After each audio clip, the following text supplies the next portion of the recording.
আমাদের লালমনিরহাট সম্পূর্ণ অবহেলিত একটা এলাকা ছিল। আজকে সেখানে আমরা ইউনিভার্সিটি করেছি, সেটা special university, say aviation and aerospace university এবং গবেষণার জায়গা। এখন আপনাদের উদ্দেশ্যে প্রারম্ভিক বক্তব্য রাখবেন আমাদের প্রাণপ্রিয় নেত্রী, বাংলাদেশ আওয়ামী লীগের সভাপতি, বাংলাদেশের 4 বার নির্বাচিত প্রধানমন্ত্রী, বাংলাদেশের 17 কোটি মানুষের আশা আকাঙ্ক্ষা স্বপ্নের ঠিকানা, স্বপ্ন বাস্তবায়নের ঠিকানা, গণতন্ত্রের অগ্নিবীণা জননেত্রী শেখ হাসিনা। বিসমিল্লাহির রহমানির রহিম। উপস্থিত আমাদের পঞ্চগড়, লালমনিরহাট, নাটোর, পাবনা এবং খাগড়াছড়ি, সবাইকে আসসালামু আলাইকুম।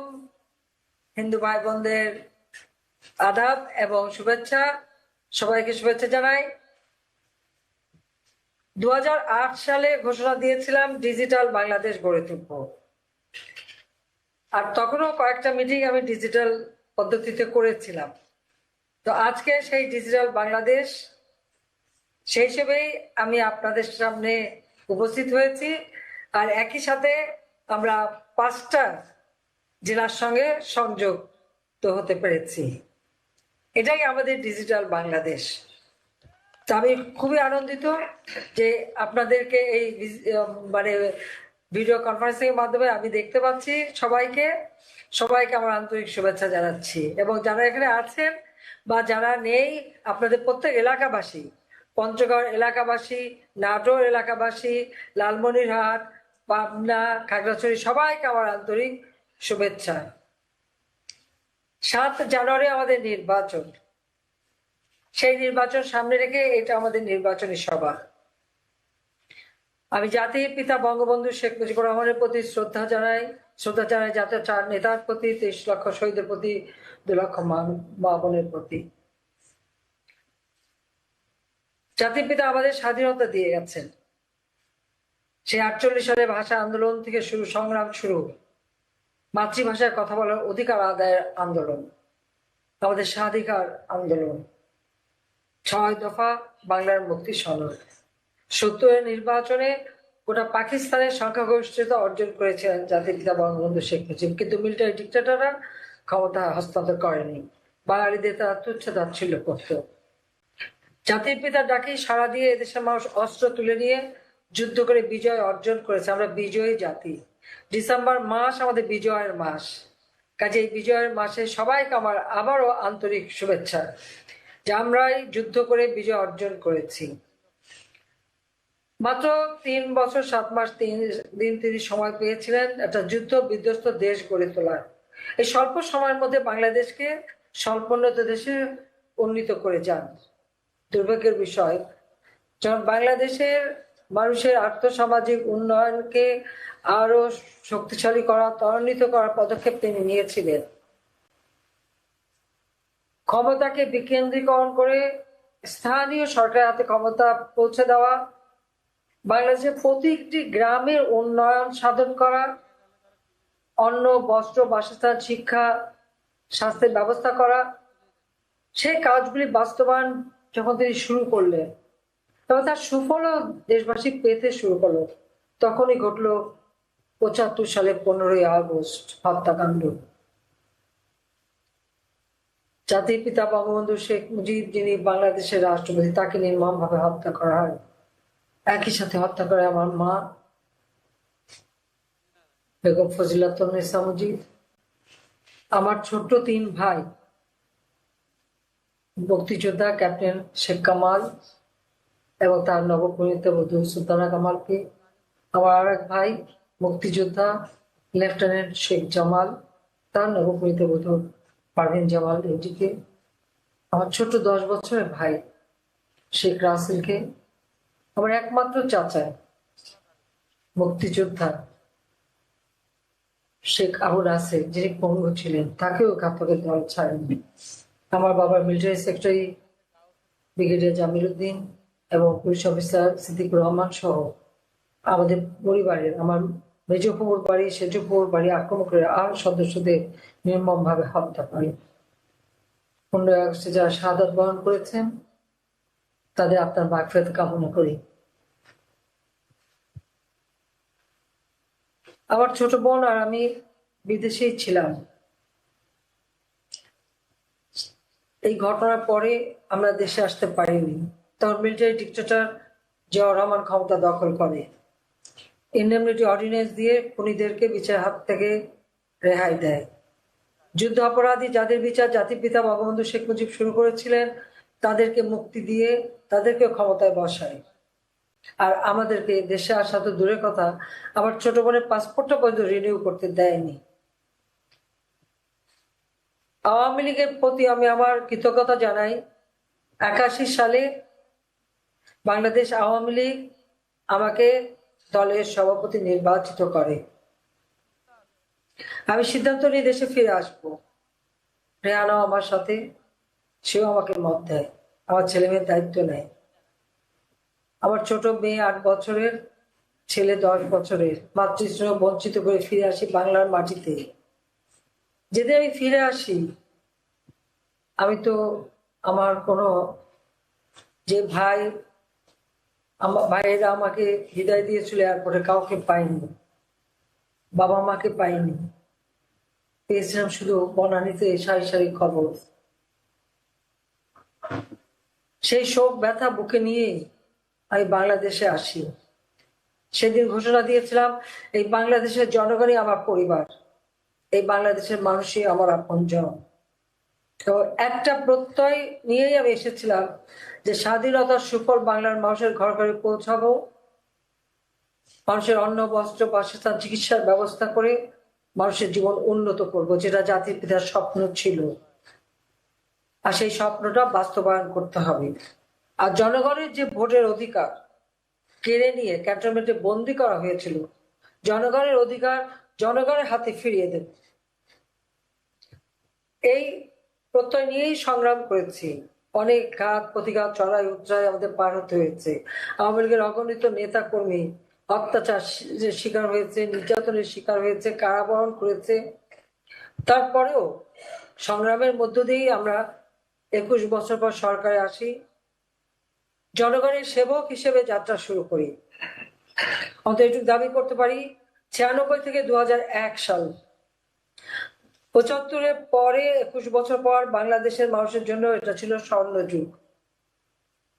আমরা খাদ্য নিরাপত্তা নিশ্চিত করি, মানুষের চিকিৎসা সেবা জনগণের দুর্গে পৌঁছে দেওয়ার ব্যবস্থা নেই, শিক্ষার ব্যবস্থা আমরা করি বিনা পয়সায় বই দেওয়া এবং বিভিন্ন এলাকায় স্কুল তৈরি করা, উচ্চ শিক্ষার সুযোগ সৃষ্টি করা, বৃত্তি উপবৃত্তি চালু করা। আমরা এদেশে রাস্তাঘাট, পুল, ব্রিজ নির্মাণের কাজ হাতে দিই, বিদ্যুৎ উৎপাদন বৃদ্ধি করি, যেটা মাত্র 1600 মেগাওয়াট ছিল, সেখান থেকে আমরা 4300 মেগাওয়াটে উন্নীত করি। প্রতি ঘরে ঘরে বিদ্যুৎ দেবো, সেই পরিকল্পনা নিয়ে আমরা কাজ শুরু করি। কিন্তু 2001-এ সরকার আসতে পারলাম না। কারণ হলো, আমাদের গ্যাস বিক্রির একটা প্রস্তাব ছিল বড় দেশের থেকে। আমি বলেছিলাম এই গ্যাস জনগণের সম্পদ, এটা আমি বেচতে পারি না। কিন্তু খালেদা জিয়া রাজি হয়ে যায়। 2001-এর নির্বাচনে আমাদের নেতা কর্মীদের উপরে যেভাবে অত্যাচার হয়েছিল, নির্যাতন হয়েছিল, এবং শুধু তাই এই নির্যাতনের শিকার ধর্ম বর্ণ নির্বিশেষে যারাই নৌকায় ভোট দিয়েছে তারাই শিকার হয়েছে। কত মানুষকে হত্যা পর্যন্ত করেছে। এবং শুধু তাই না, আমাদের মা বোনদের উপর ঠিক পাকিস্তানিরা যেভাবে নির্যাতন করেছে সেইভাবে নির্যাতন চালায়। সে ফাহিমা, মহিমা, রুমা আত্মহত্যা করে নিজেদের ইজ্জত বাঁচায়। এইরকম একটা তাণ্ডব শুধু না, 2001 থেকে 2006 পর্যন্ত বিএনপি যখন ক্ষমতায়, বাংলাদেশ দুর্নীতিগ্রস্ত দেশ, 5বার বিশ্বে দুর্নীতিতে তারা 1 নম্বরে ছিল। জঙ্গিবাদ, সন্ত্রাস, বাংলা ভাই, বোমা হামলা, গ্রেনেড হামলা, আমাদের কত নেতাকর্মীকে যে হত্যা করেছে, এবং আমরা নিজে বারবার তাদের হাতে আক্রমণের শিকার হয়েছি। তারপরেও আমরা কিন্তু দমে যাইনি, আমরা এগিয়ে গেছি। আমি এই জন্য ধন্যবাদ জানাই বাংলাদেশ আওয়ামী লীগের তৃণমূল পর্যায়ের সকল নেতা কর্মীকে। এত বাধা বিপত্তি, অত্যাচার, নির্যাতন সবকিছু সহ্য করেও বাংলাদেশ আওয়ামী লীগের নেতা কর্মীরা এই সংগঠনকে ধরে রেখেছেন এবং এগিয়ে যাচ্ছেন। আমরাই আমাদের সংগ্রাম আমার ভোট আমি দেব, যাকে খুশি তাকে দেব।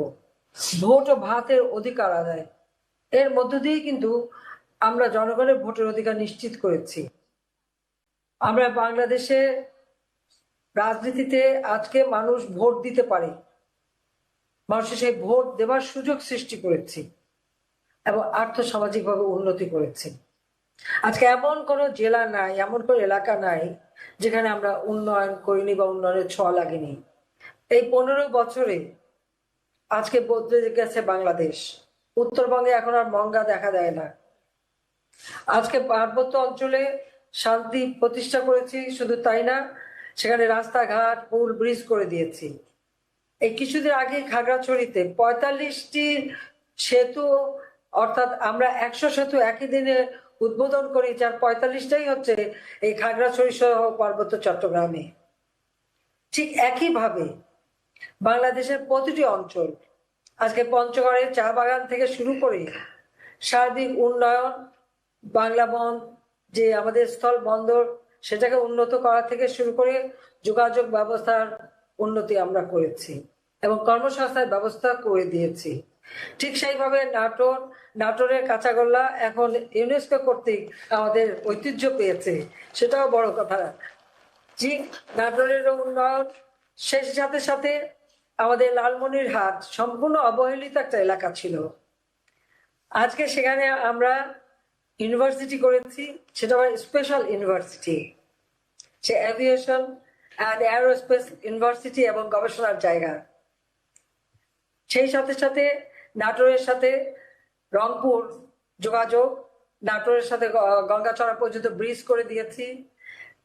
তিস্তা ব্রিজ, আগে রেল লাইনের উপর থেকে রেল থেমে থাকতো, তারপরে গাড়ি নিয়ে যেতে হতো, সেখানে আমি ব্রিজ করে দিয়েছি এবং আরো সার্বিকভাবে নাটোরের সাথে যোগাযোগ ব্যবস্থার আরো উন্নতি আমরা করে দিয়েছি। রেল যোগাযোগ স্থাপন করা, সব দিক থেকে আমরা লালমনিরহাটের যারা তাদের জন্য কাজ করেছি। ঠিক এইভাবে আমার তো মনে হয় প্রত্যেকটা জেলা, এখানে আপনারা আছেন, কিছু না কিছু উন্নয়নের ছোঁয়া আপনারা পেয়েছেন। সবচেয়ে বড় কথা, আর্থসামাজিক উন্নতি আমরা করতে পেরেছি। আজকে বাংলাদেশের কেউ ভূমিহীন গৃহহীন থাকবে না, মুজিব বসা আমাদের সিদ্ধান্ত ছিল। আমরা 8,41,000-এর উপর পরিবারকে বিনা পয়সায় ঘর তৈরি করে দিয়েছি, যেটা 1997 সাল থেকে শুরু করেছিলাম, যারা জাতির পিতা শুরু করেছিলেন গুচ্ছ গ্রাম প্রকল্পের মাধ্যমে। সেই দিকে লক্ষ্য রেখেই আমরা ঠিক জাতির পিতা পদাঙ্ক অনুসরণ করেই আমরা করে দিয়েছি।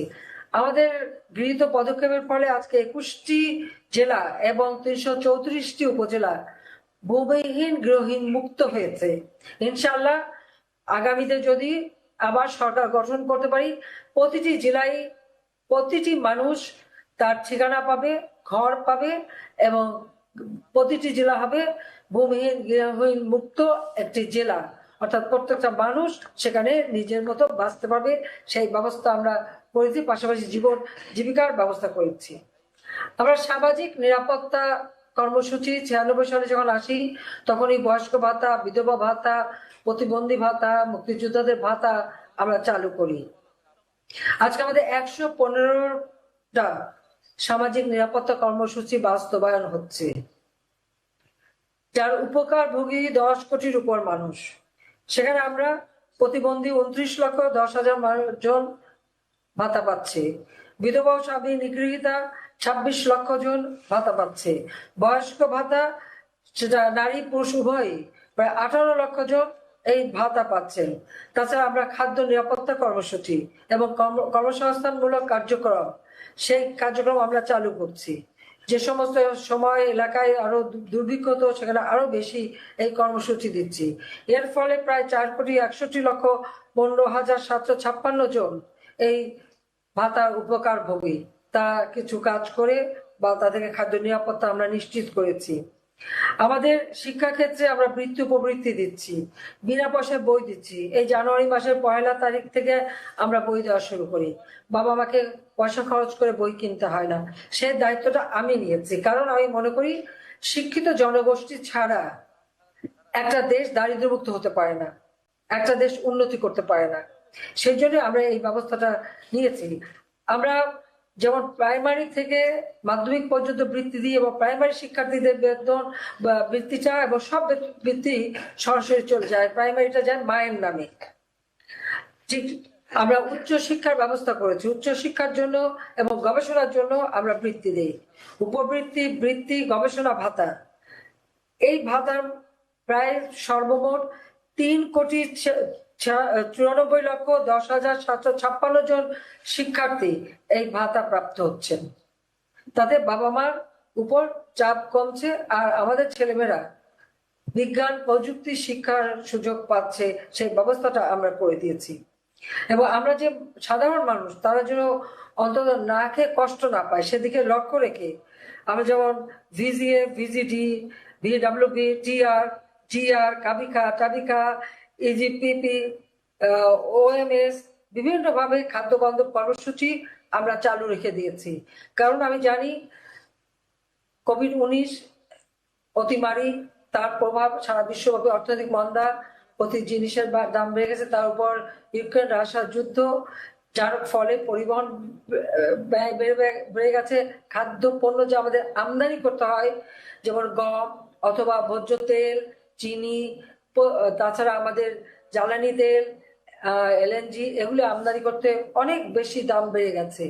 তারপরেও আমরা পিছনে যাইনি। দেশের মানুষের খাদ্য নিরাপত্তা নিশ্চিত করবার জন্য $200 যে গম পাওয়া যেত $600 আমরা কিনেছি।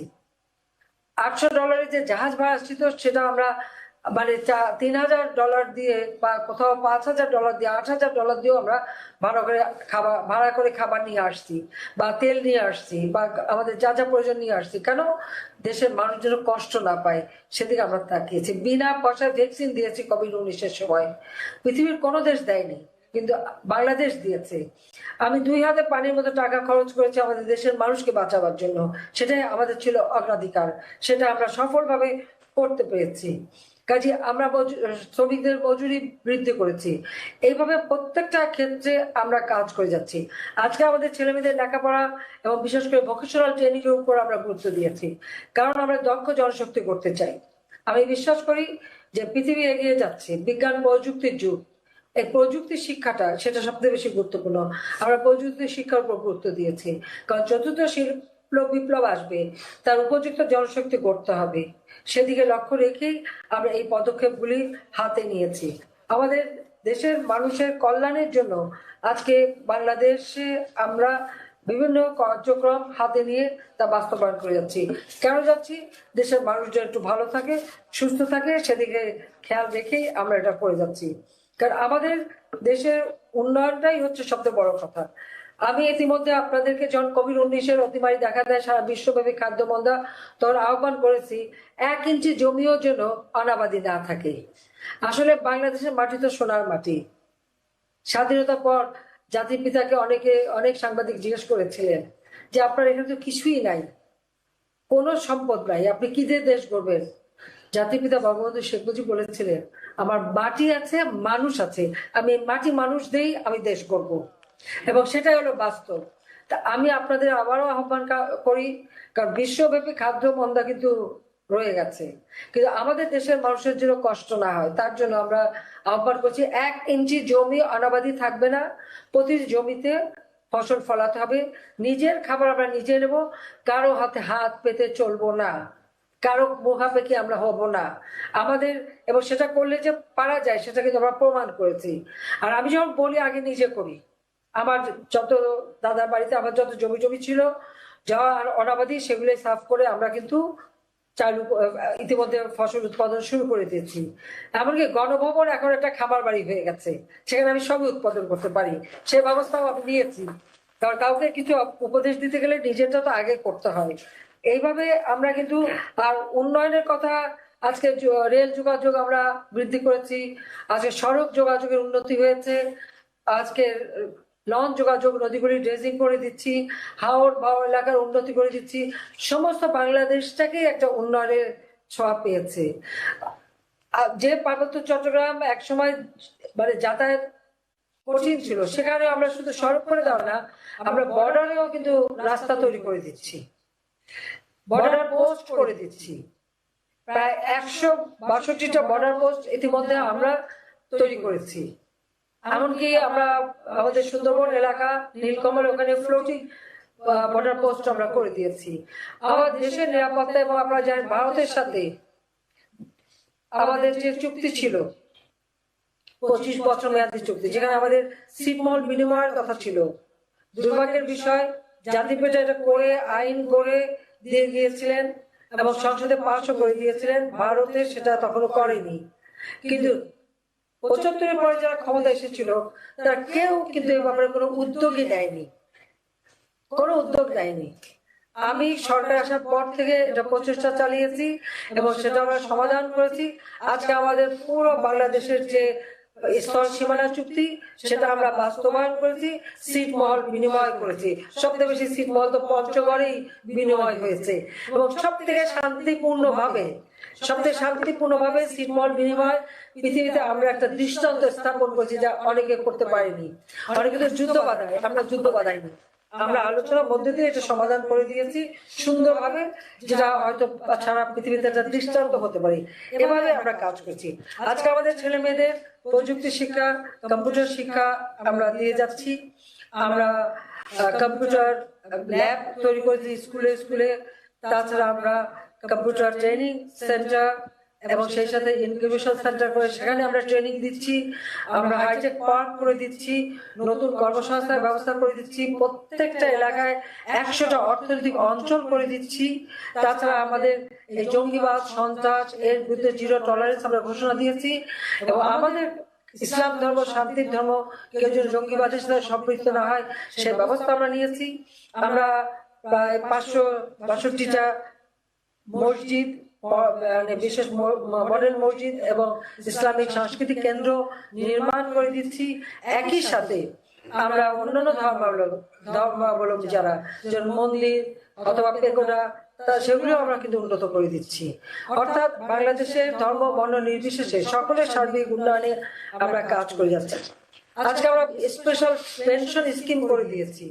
এই পেনশন স্কিম যারা সরকারি চাকরি করে তারা পেনশন পায়, কিন্তু যারা বাইরে আছে তাদেরও যাতে পেনশন পেতে পারে সেই ব্যবস্থাটা করেছি। যারা প্রবাসী থাকেন প্রবাসীদের জন্য পেনশন স্কিম একটা আছে, যারা বেসরকারি খাতে চাকরি করেন তাদের জন্য এই পেনশন স্কিম, যারা স্বল্প আয়ভুক্ত তাদের জন্য ব্যবস্থা করে দিচ্ছি এবং হত দরিদ্র যারা এখন বয়স্ক ভাতা বিধবা ভাতা পান তাদের জন্য আমরা পেনশন স্কিম করে দিয়েছি। কারণ আমি জানি যে আমরা যখন সরকারে এসেছি এই ব্যবস্থা নিয়েছিলাম, কমিউনিটি ক্লিনিক করে বিনা পয়সায় 30 করে ওষুধ দিচ্ছিলাম, বিএনপি এসে তা বন্ধ করে দিয়েছিল। কাজে এরকম যেন কারো ভাগ্য নিয়ে কেউ ছিনিমিনি খেলতে না পারে সেজন্য এই পেনশন স্কিমের ব্যবস্থা করেছি। আমার মনে হয় এদেশে সরকারি চাকরিজীবী ছাড়া যারা বেসরকারি খাতে আছেন বা যারা আমাদের এমনকি আমাদের রাজনৈতিক নেতা কর্মী থেকে শুরু করে সকলকেই বলবো, এই পেনশন স্কিমে এখন থেকে আপনারা যদি টাকা জমা রাখেন তার সুনির্দিষ্ট সময় পরে আপনি কিন্তু সেই টাকা তুলতে পারবেন, যা আপনার যখন কর্মক্ষমতা থাকবে না তখন সেটা আপনার জন্য বিরাট একটা সহযোগিতা হবে। সেই ব্যবস্থা করে দিয়েছি। আমরা 2008 নির্বাচনে ঘোষণা দিয়েছিলাম যে আমরা ডিজিটাল বাংলাদেশ গড়ে তুলব, ডিজিটাল সেন্টার করে দিয়েছিলাম সব জায়গায়। আজকে তার ফলে আমাদের 6 লক্ষের উপর ফ্রিল্যান্সার আছে যারা ঘরে বসে ইনকাম করতে পারে। এই কোভিড-19 সময় কিন্তু সবাই করেছেন, সেটা আমরা করতে পারি।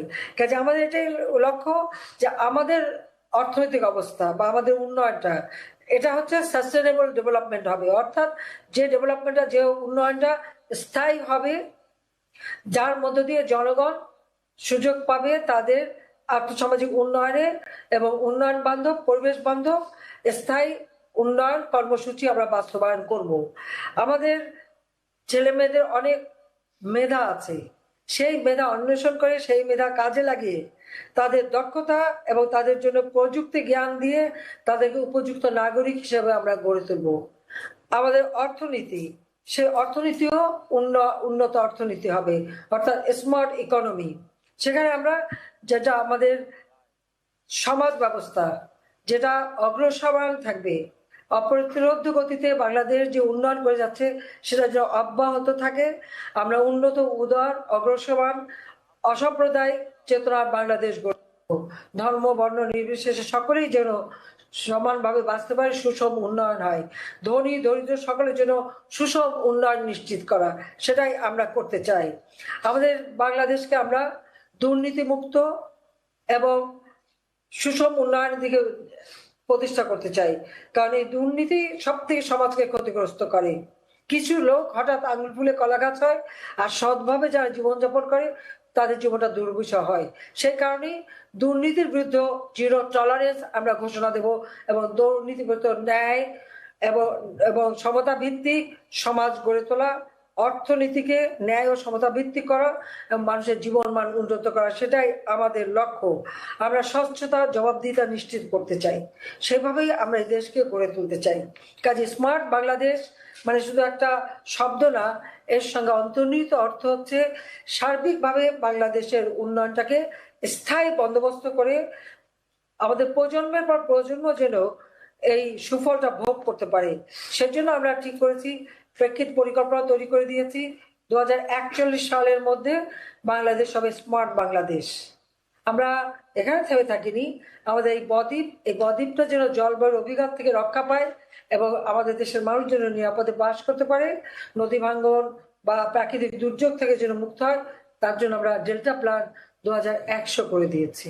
এভাবেই সার্বিকভাবে বাংলাদেশের উন্নয়নের কার্যক্রম আমরা করে যাচ্ছি। আজকে আমাদের বেকার যুবকদের জন্য কর্মসংস্থান ব্যাংক করে দিয়েছি, 2 লক্ষ টাকা বিনা জামানতে নিতে পারবে। আমাদের কৃষকরা যারা বর্গা চাষি, তারা কোনো জামানত না রেখেই তারা কৃষি ঋণ পেতে পারে। 97 সাল থেকে 98 সাল থেকে আমরা এই ব্যবস্থাটা করে দিয়েছি।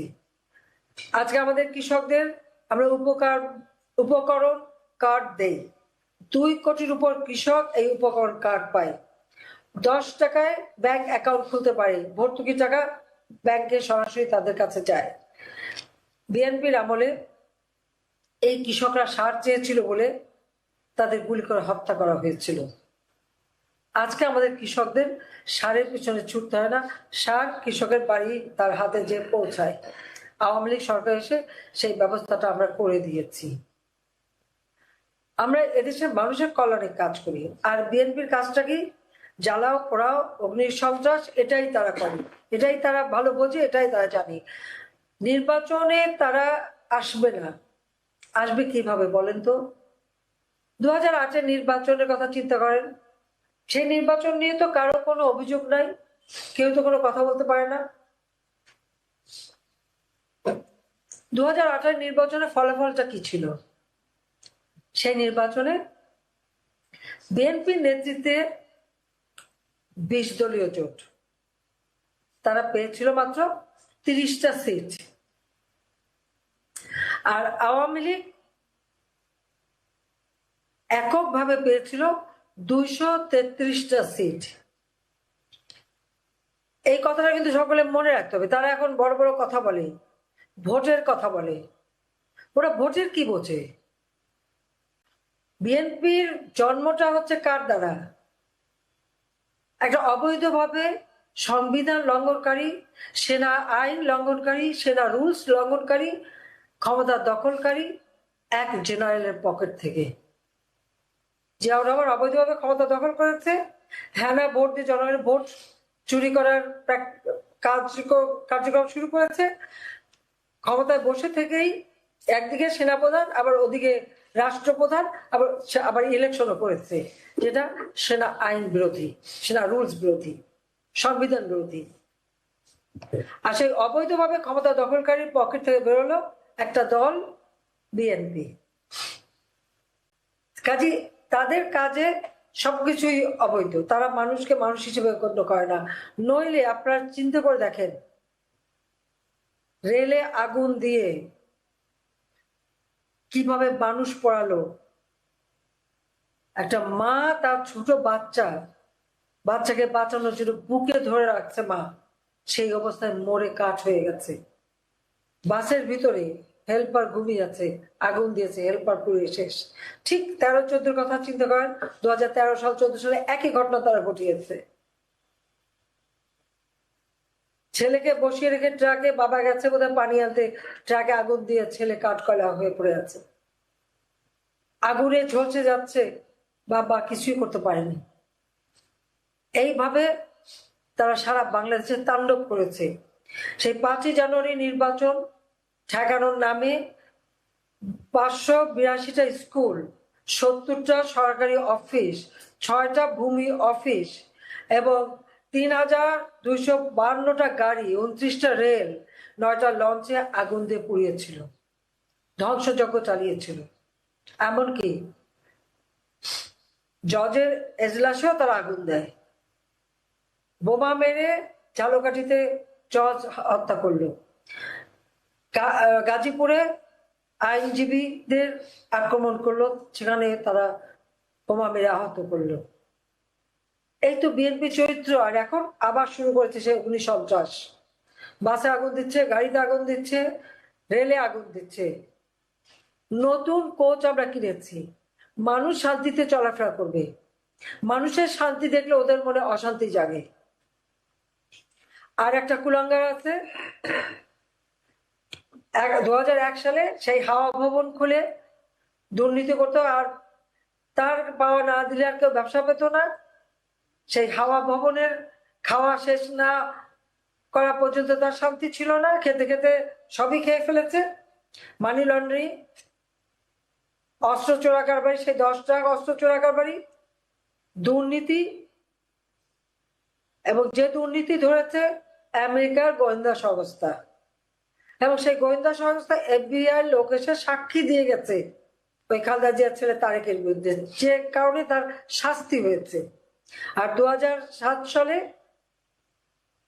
মুচলেখা দিয়েছিল কেয়ারটেকার সরকারের কাছে যে আর কোনো রাজনীতি করবে না, এই বলে বিদেশে পাড়ি দিয়েছে। আর সেখানে বসে এখন যত রকম হুকুম দিয়ে নির্বাচন বানচাল করা, আর তারা নাকি গণতন্ত্র ভোট দেবে। আর যাদের জন্মই গণতন্ত্রের মধ্য দিয়ে হয়নি, ভোটের মধ্য দিয়ে হয়নি, অবৈধভাবে হয়েছে, তারা আবার গণতন্ত্রের ভোট দেবে কিভাবে? কারণ যদি জিজ্ঞেস করি গণতন্ত্র বানান করতে পারবে, মনে হয় বানানো করতে পারবে না। এটা হলো বাস্তব কথা। তো এদের হাত থেকে দেশকে রক্ষা করতে হবে। এই সন্ত্রাসী জঙ্গিবাদী সংগঠন হচ্ছে বিএনপি। আর যে যুদ্ধ অপরাধী জাতির বিচার শুরু করেছিলেন, যাদের ভোটের অধিকার ছিল না, সংগঠন করার অধিকার ছিল না, এই খালেদা জিয়া ক্ষমতা এসে আমাদের সংবিধান সংশোধন করে 12 অনুচ্ছেদ এবং 38-এর অংশ অনুচ্ছেদ সংশোধন করেই এদেরকে রাজনীতি করার সুযোগ দেয়, ভোটের অধিকার দেয়। এমনকি পাকিস্তানি পাসপোর্ট নিয়ে যাওয়া চলে গেছে তাদেরকেও ফিরে নিয়ে আসে, রাজনীতিতে স্থাপন করে। এবং শুধু তাই না, তাদেরকে এমনকি মন্ত্রী, প্রধানমন্ত্রীও বানায়। যে শাহজিজ বাংলাদেশের বিরুদ্ধে জাতিসংঘ পর্যন্ত ছুটেছিল, তাকে বানালো জিয়াউর রহমান প্রধানমন্ত্রী। জাতির পিতা হত্যাকারীদের বিভিন্ন দূতাবাসে চাকরিতে পুরস্কৃত করেছে। জেনারেল এরশাদ এসে সেই খুনি ফারুককে রাষ্ট্রপতি নির্বাচনে প্রার্থী করেছিল। আর খালেদা জিয়া সবার থেকে আরো এক ধাপ উপরে খুনি রশিদ, খুনি হুদাকে জনগণের ভোট চুরি করে 15ই ফেব্রুয়ারি 96 সালে ইলেকশনে ভোট চুরি করে তাদেরকে ক্ষমতায় বসিয়ে বিরোধী দলের সিটে বসায়। এবং সেই ভোট চুরির অপরাধে এই দেশের মানুষ খালেদা জিয়াকে ক্ষমতাচ্যুত করেছিল, সেটা নিশ্চয়ই সকলে মনে আছে। 96 সালে 15 ফেব্রুয়ারি নির্বাচন হয়েছে, 30শে মার্চ 96 সালে খালেদা জিয়া পদত্যাগে বাধ্য হয়েছিল, ভোট চুরির অপরাধে তাকে বিদায় নিতে হয়েছিল। ঠিক একইভাবে আবার ভোট চুরি করার চেষ্টা করেছিল 2006, 1,23,00,000 ভুয়া ভোটার দিয়ে ভোটার লিস্ট করে সে ক্ষমতায় থাকতে চেয়েছিল, পারে নাই। তো দুবার যারা বিতাড়িত ভোট চুরি করার মানে অপরাধে, তাদের মুখে এখন গণতন্ত্রের কথাও শুনতে হয়, ভোটের কথাও শুনতে হয়। ভোটের অধিকার আওয়ামী লীগ দিয়েছে জনগণকে, আর সেটা অব্যাহত থাকবে। এবারে নির্বাচন আপনাদের সবাইকে সতর্ক থাকতে হবে, এই ধরনের সন্ত্রাস জঙ্গিবাদ করে কোনো মানুষের ক্ষতি যেন না করতে পারে, সেদিকে সকলকেই কিন্তু সজাগ থাকার জন্য আমি আহ্বান জানাচ্ছি। সেই সাথে সাথে 7ই জানুয়ারি নির্বাচন, জনগণ ভোট দেবে, ভোটের মালিক জনগণ, এটা তাদের সাংবিধানিক অধিকার। হ্যাঁ, আমরা এটা উন্মুক্ত করেছি, আমাদের নৌকার প্রার্থীও আছেন, স্বতন্ত্র আছেন এবং অন্যান্য দলও আছে। প্রত্যেকে জনগণের কাছে যাবেন, জনগণ যাকে ভোট দেবে সেই নির্বাচিত হবে। কেউ কারো অধিকারে হস্তক্ষেপ করবেন না, এখানে কিন্তু কোনো রকম সংঘাত মারামারি কোনো কিছু আমি দেখতে চাই না। কোনো সংঘাত হলে আমার দলের যদি কেউ করে তাদের কিন্তু রেহাই নেই, তাদের বিরুদ্ধে আমরা যথাযথ ব্যবস্থা নেব, সেটা মনে রাখবেন। আমরা চাই যে জনগণ তার ভোটের অধিকার নির্বিঘ্নে প্রয়োগ করবে, তার যাকে খুশি তাকে পছন্দ করবে, তাকে ভোট দেবে, সে জয়ী হয়ে আসবে। এবং গণতন্ত্রকে আরো সুদৃঢ় আমাদের করতে হবে। এর যদি ব্যত্যয় ঘটে ভবিষ্যতে কি হবে, বাংলাদেশ শেষ হয়ে যাবে। আজকে যতটুকু উন্নতি করেছি থাকবে না। আজকে আমাদের বাংলাদেশে দারিদ্রের হার আমরা 41 ভাগ থেকে 18.7 ভাগে নামিয়ে এনেছি। মাথা পিছু আয় আজকে বৃদ্ধি করেছি, প্রায় 2798 মিলিয়ন 98 মার্কিন ডলারে উন্নীত হয়েছে। আমাদের প্রবৃদ্ধি যখন সারা বিশ্বের অনেক উন্নত দেশ মাইনাসে চলে গেছে, তখন আমরা 5% প্রবৃদ্ধি ধরে রাখতে সক্ষম হয়েছি। আমাদের দেশের মানুষের কল্যাণের জন্য দিন রাত আমরা অক্লান্ত পরিশ্রম করেই আজকে এই কাজগুলো আমরা করে যাচ্ছি। সেই ক্ষেত্রে উন্নয়নের ধারাটা যদি অব্যাহত থাকতে হয়, তাহলে আওয়ামী লীগকেই সরকার গঠন করে জনগণের কল্যাণ সাধন করতে হবে। আমরা যে ভূমিহীন গৃহহীন মানুষের ঘর দিচ্ছি, আমরা যে মানুষের বিদ্যুৎ দিয়েছি, প্রতি ঘরে ঘরে আলো জ্বালবো, সেটা আমরা কথা দিয়েছিলাম, সেটা আমরা রেখেছি। আর রাস্তাঘাট পুল ব্রিজ সব উন্নতি আমরা করেছি, সেটা আপনাদের মাথায় রাখতে হবে। মাথায় রেখেই নির্বাচনটাকে যেন কেউ কোনো রকম অভিযোগ না আনতে পারে, নির্বাচন নিয়ে শান্তিপূর্ণভাবে নির্বাচন করবেন। কারণ নির্বাচনে অংশগ্রহণ জনগণের অংশগ্রহণ থাকতে হবে, ভোটারের অংশগ্রহণ থাকতে হবে। কোন দল আসলো না আসলো তাতে কিছু আসে যায় না। আর এরা তো আসবেই না, ভোট চুরির সুযোগ পাবে না দেখে আসে না। বিএনপি আসেনি একটা কারণে, যেখানে ভোট চুরির সুযোগ নাই, কারণ 2008-এ পারে নাই, যার জন্য তারা এখনই সবসময় নির্বাচন বাতিল করতে চায়, বর্জন করতে চায়। সেটা তাদের ইচ্ছা, যার যার দলের ইচ্ছা। কিন্তু আমরা নির্বাচনে বিশ্বাস করি, জনগণের ক্ষমতায়নে বিশ্বাস করি। কাজে জনগণের ক্ষমতায়ন আমরাই নিশ্চিত করেছি, আর সেটা ধরেই আমাদের এগোতে হবে। আমি এই কথাই আপনাদের সবাইকে বলতে চাই যে আগামী নির্বাচনে সুষ্ঠুভাবে আপনারা নির্বাচন করবেন, নিজের দলের মধ্যে ঐক্য রাখবেন। আর যেখানে যে থাক, যত প্রার্থী আছে প্রার্থীরা গণসংযোগ করুক, তার স্বাধীন মতো জনগণকে সুযোগ দেন, তার পছন্দ মতো প্রার্থীকে তারা পছন্দ করে নেবে এবং ভোট দেবে। তাতেই আমাদের গণতন্ত্র আরো শক্তিশালী হবে।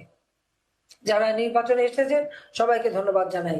আর সেই সাথে আজকে আপনাদের সাথে কথা বলবো, আমি অনেক সময় নিলাম, আর সময় নিতে চাই না। এখন একটা জায়গা থেকে আপনাদের কিছু কথা শুনবো বা কথা বলবো, সেইভাবে আমরা পরিকল্পনা নিয়েছি। এভাবে আমি সারা বাংলাদেশে কিছু জায়গায় নিজে যাব, সব জায়গায় যেতে পারবো না, কিন্তু জায়গায় না যেতে পারবো ভিডিও কনফারেন্সের মাধ্যমে আপনাদের সঙ্গে যোগাযোগ করব। আর কোনো অসুবিধা হলে সেটা অবশ্যই যোগাযোগ করবেন। তো কাজে আওয়ামী লীগের যারা নেতৃবৃন্দ প্রার্থী আছেন, অবশ্যই আমি নৌকা মার্কায় ভোট চাবো সকলের কাছে, সব জনগণের কাছে, যে নৌকা নবীন নৌকা, বিপদে মানুষের একমাত্র বাহন হচ্ছে নৌকা। এখনো রাস্তাঘাট যতই করি, বন্যা হলে উদ্ধার করতে নৌকারই প্রয়োজন হয়, সেটাও মাথায় রাখতে হবে। কাজে আমাদের দেশটা ভৌগোলিক অবস্থান সেরকমই। ঠিক সেইভাবে এই নৌকায় ভোট দিয়ে দেশের মানুষ স্বাধীনতা পেয়েছে, এই নৌকায় ভোট দিয়ে আজকে অর্থনৈতিক মুক্তি এসেছে, বাংলাদেশ আজকে উন্নয়নশীল দেশের মর্যাদা পেয়েছে। বাংলাদেশ সামনে এগিয়ে যাবে, উন্নত সমৃদ্ধ ক্ষুধামুক্ত দারিদ্র্যমুক্ত স্মার্ট সোনার বাংলা ইনশাল্লাহ আমরা গড়ে দেবো। এই গড়ে তুলবো একটাই লক্ষ্য, নৌকায় ভোট দিয়ে আমাদের জয়যুক্ত করে জনগণকে আহ্বান করবো আমাদের আপনাদের সেবা করার সুযোগ দেন। কাজে আমার এই বার্তাটা আপনারা এই 5টা জেলা এখানে আছেন, সাধারণ জনগণের কাছে এই বার্তাটা পৌঁছে দেবেন। সবাইকে ধন্যবাদ। জয় বাংলা, জয় বঙ্গবন্ধু, বাংলাদেশ চিরজীবী হোক।